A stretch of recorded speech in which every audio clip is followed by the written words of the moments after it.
This is an open letter to every single person who has ever thought, I'm too fat, I'm too skinny, I look ugly, or I don't have the perfect body. To anyone who has looked into the mirror and felt disappointed. To anyone who has been body shamed, fat shamed, or bullied and ridiculed for how they look. This is for those who compare themselves to influencers, celebrities, or even friends. I am Gayatri Arvind, founder of Abasa Rehab and Wellness, and this is not a mental health video. Let's face it, it's the first thing most of us do when we wake up. You and me, we scroll through Instagram stories, check other people's lives, or look at how many likes or comments we got. And every time we scroll, consciously or subconsciously, we are being shown the best moments of someone else's life. Their best angles, their best lighting, and in most cases, a version of themselves that's been filtered, edited, and staged to look perfect. That perfect body, it could be a lighting trick. It might be a result of hours at the gym with a personal trainer. That flawless skin, it's likely a mix of good makeup, editing apps, and let's face it, skincare treatments most people can't afford. We compare our everyday selves to someone else's polished, curated image. And even though we know this, we still compare and it still hurts. Why does this hurt so much? We could actually say because our brains are wired to focus on the negatives. It's a survival instinct, something that helped our ancestors stay alert to danger. But today, that same instinct is turning against us. When you see someone's perfect photo, your brain automatically points out what you don't have. They are slim, I'm not.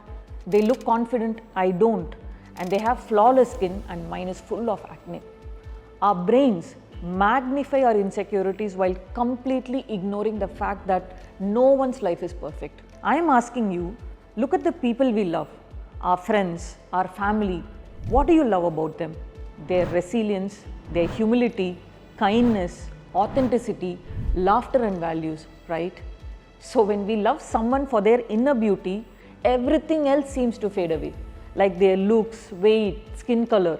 We don't love our friends or kids or our loved ones for their external appearance. We love them for who they are. And yet, when it comes to ourselves, we think the whole world is judging us for how we look.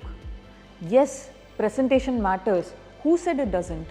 But the essence of presentation comes from within, but because of authenticity radiating in from inside. Generally, we are not harsh with people we love, but when it comes to ourselves, we become our biggest critics. The truth is, we are supposed to be our best friends. We are the most important person talking to our brains every day. Every word, every criticism, every judgment creates strong neural patterns. It rewires our brain to question our core beliefs, to doubt ourselves and reinforce negativity. And this is the space social media, advertisements, and magazines target. They know our insecurities live there in this gray area. Face creams, gyms, lingerie ads. This entire world thrives on this strategy. They convince that those insecurities are our actual problems and sell solution to those problems. Now, don't get me wrong.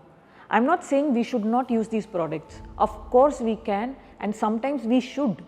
When your priorities or circumstances require you to present yourself in a certain way and when it aligns with your inner self and values, these products can be tools for self-expression and self-care. The problem starts when we observe these messages and let them dictate our standards of beauty. When we start to believe these beauty standards are the ultimate truth about how we should look, we lose sight of our individuality and authenticity. We turn these polished, curated standards into our reality, forgetting that our worth is more important than all these. We are constantly feeding anxiety into our brains, questioning our worth and breaking our self-esteem just with our own thoughts. We are stuck in a cycle of self-doubt and comparison traps. This is an open letter to remind you of one thing. No cream, no filter, no ad, and no brand can define your self-worth. You are your kindness, your intelligence, your sense of humor, resilience, and everything else that makes you unique. The world doesn't need perfect bodies. It needs people who are confident in their imperfections, like people who embrace their true selves and flaws. It's time to stop comparing and start appreciating ourselves, because only when you do this, you'll see that you are the only person you need to impress. You are enough, just as you are.